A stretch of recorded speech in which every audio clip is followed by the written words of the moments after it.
post as CEO at GM, resigning yesterday after the board determined the ailing auto giant was not changing things quickly enough. Henderson was handpicked by the feds after GM took a hefty chunk of change from Uncle Sam in an emergency bailout.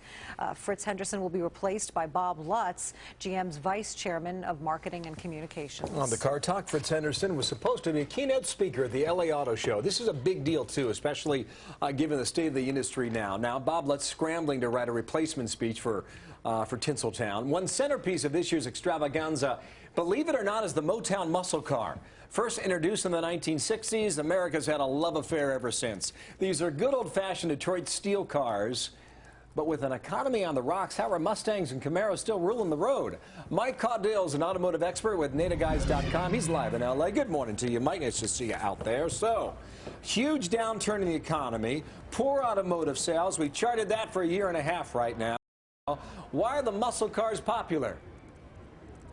Well, I'll tell you, the battle between Chevy and Ford started in 1966, and these guys have been battling for years. Ironically enough, the Mustang is the only car to have been in continual production since its inception in 1964. It's a great car. Why? Retro design, great looks. The people that buy these cars aren't as concerned with miles per gallon as some of the fuel-efficient folks on the other side. That's a good point. I mean, we were told everybody's going green. Apparently not so, right, Mike?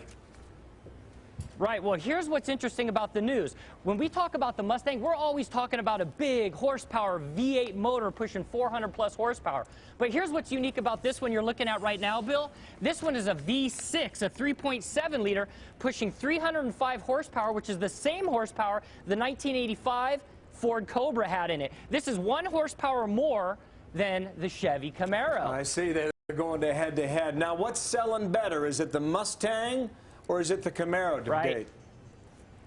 Well, I'll tell you, the Mustang has always been the sales leader, but unfortunately, they're down about 32% right now, year over year, at about 56,000 units on the Mustang. And Ford hopes that it's going to be able to compete better in the marketplace with brand loyalty. With a 305 horsepower V6, they're going to do just fine with this car. It's a great ride. That's their strategy. I want to move on to another topic in a moment here. For, price tag for the Mustang and the Camaro, how much?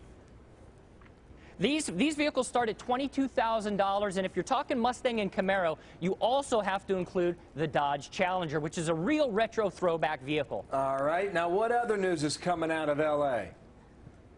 Right. Well, there's a lot of news at the show, and I'm just going to give you kind of a pan here over my shoulder. We're in the Ford booth. All these covers are on top of the Ford Fiesta, which is going to be launched here later today. And this is an absolutely great vehicle. It's a world car for Ford.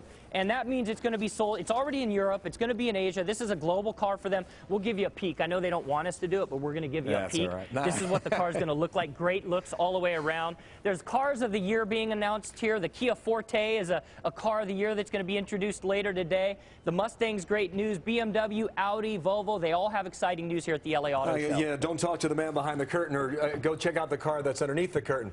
The Kia Forte is considered the car of the year? Is that how you label it, or who labels it that way, and why would it get that on it? Yes. We've labeled it the car of the year. Why? Because it leads 5 different categories for best in class.